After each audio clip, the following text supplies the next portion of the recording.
Friends, welcome to our channel. సొరకాయ శనగపప్పు curry preparation video మీతో షేర్ చేసుకోవాలనుకుంటున్నాను. దీనికోసం మనం ముందుగా సొరకాయను పీల్ చేసి పెట్టుకోవాలి. సన్నగా తరిగిన ఆనియన్స్, పచ్చిమిర్చి, నానబెట్టిన శనగపప్పు, కరివేపాకు, దీనికి కావాల్సిన పదార్థాలు. ఎక్కువ ఇంగ్రీడియంట్స్ ఏమి ఉండవండి. ఇది నాకు సొరకాయలో ఈ సైజులో గింజలు వచ్చాయని చూపిస్తున్నాను. సొరకాయ లాతుగా ఉంటే మనకి చాలా రుచికరంగా ఉంటుంది కర్రీ. దీనికోసం ప్రిపరేషన్ కోసం నేను ముందుగా గిన్నెలో పోపుకి సరిపడా నూనె వేసుకొని అందులో జీలకర్ర, ఆవాలు, కరివేపాకు వేసుకున్నానండి. తర్వాత ఆనియన్స్ వేసుకున్నాను. ఆనియన్స్ మగ్గడానికి కొద్దిసేపు నేను కలుపుకుంటున్నాను.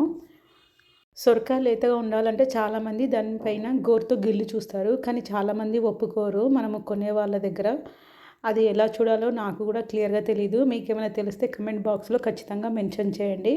ఇక్కడ ఆనియన్స్ వేగాక నేను అల్లం వెల్లుల్లి పేస్ట్ వేసానండి. అల్లం వెల్లుల్లి పేస్టు, ఆనియన్స్ బాగా మగ్గాలి. మగ్గాక మనం దీనికి సరిపడా పసుపు వేసుకుంటున్నాను. పసుపు వేసుకొని నేను బాగా కలిపాక ఇందులో ఆనియన్స్ ఇక్కడ కడిగి పెట్టుకున్నా కదా, శుభ్రంగా కడిగి పెట్టుకున్న సొరకాయ ముక్కలు ఉన్నాయి కదండి, అవి అందులో వేసుకుంటున్నాను. సొరకాయ పీల్ తీసాక మనము ముక్కలు కట్ చేసి పెట్టుకుంటాం కదా, అవి వాడిపోకుండా ఉండటానికి ముక్కలు కట్ చేసాక మనం వాటర్లో పెట్టుకోవచ్చు. సొరకాయ కర్రీకి ఎక్కువ వాటర్ పట్టదండి, ఎందుకంటే ఇది ఆల్రెడీ వాటర్ వెజిటేబులే కదా. సో దీనికి మనం వాటర్ పోసుకునేటప్పుడు చూసుకోవాలి. ఇప్పుడు నేను రుచికి సరిపడా సాల్ట్ వేసుకుంటున్నాను. నార్మల్గా సొరకాయ కర్రీలో అయితే వాటర్ వేయాల్సిన అవసరం ఏముండదు, కానీ ఇక్కడ మనం శనగపప్పు కర్రీ చేస్తున్నాం కదా, సో ఇక్కడ మనం కొంచెం వాటర్ యూజ్ చేస్తాము. చూడండి, సొరకాయలు నేను బాగా కలిపి పెట్టుకుంటున్నాను. త్వరగా మగ్గడం కోసం నేను ఉప్పు వేసాను కదా, మూత కూడా పెట్టుకుంటున్నాను. కొంచెం మూత పెడితే మనకి ఆవిరి ఎట్టుపోకుండా ఉంటుంది కదా, అలా వాటర్ బబుల్స్ రావాలండి. కనిపిస్తుంది కదా, నేను ఇప్పుడు ఇందాక వాటర్ ఏం వెయ్యలేదు, సొరకాయ నీళ్ళలో పెట్టుకున్నాను కదా, ఆ వాటరే సరిపోయింది. ఇక్కడ నేను నానబెట్టిన శనగపప్పు వేసుకుంటున్నాను. సొరకాయలు బాగా మగ్గేంత వరకు ఉంచొద్దండి మనము, ఎందుకంటే సొరకాయతో పాటు మనకు శనగపప్పు కూడా ఉడకాలి కదా. ఇప్పుడు శనగపప్పు వేసుకున్నాక నేను కొంచెమే వాటర్ వేసుకున్నా. చూడండి, బాగా వాటర్ వేసుకోకూడదు. మనకి వెజిటేబుల్స్ ఏ లెవెల్ వరకు వచ్చాయో ఆ లెవెల్ వరకు మనం వాటర్ వేసుకుంటే సరిపోతుంది. మూత పెడితే త్వరగా మగ్గుతుంది, అందుకనే పెట్టాను. పచ్చిమిరపకాయలు నేను ముందు వేయడం మర్చిపోలేదండి. ఈ ప్రొసీజర్లో మనం ఇప్పుడే వేసుకుంటాము. మిరపకాయలు కూడా బాగా ఉడుకుతాయి కదా, కారం పట్టేస్తుంది.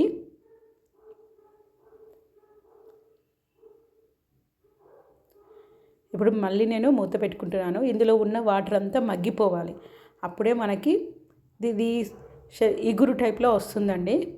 ఇక్కడ సొరకాయ ముక్కలు ఎలా ఉడికాయి అనేది మనందరికీ తెలిసిన విషయమే. ఒక చిన్న ముక్క తీసుకొని దాన్ని మనం నలిపి చూస్తాం కదా, అక్కడ వేడిగా ఉంటుంది కాబట్టి నేను చిన్న ముక్క తీసుకొని గిన్నెలో వేసుకొని నలిపి చూస్తున్నాను. ఇక్కడ నేను కొంచెం కొబ్బరి తురుము వేసుకుంటున్నానండి.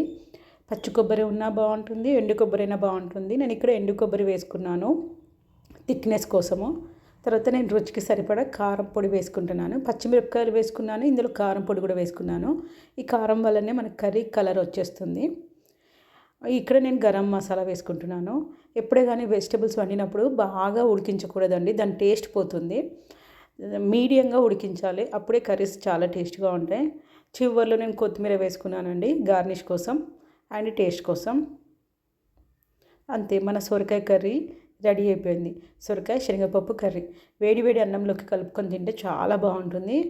నేను ఇందాకే వండాను అన్నము, చాలా వేడిగా ఉంది, నాకు కలపడానికి కూడా కొంచెం కష్టమే అయింది. ఇంకా డైరెక్ట్ కూడా మనం అన్నంలోకి కలుపుకొని తినొచ్చు, చపాతీలోకి కూడా చాలా బాగుంటుంది ఈ కర్రీ. మీకు నచ్చితే ట్రై చేయండి. ఈ వీడియో నచ్చితే తప్పకుండా మన పేజ్ని ఫాలో చేసి లైక్ చేయండి. ఇలాంటి వీడియోస్ కావాలనుకుంటే ఖచ్చితంగా కమెంట్లో మెన్షన్ చేయండి. ఈరోజు మా పాపకి బాక్స్లో ఏం పెట్టానో చివరిలో మీకు చూపిస్తున్నాను.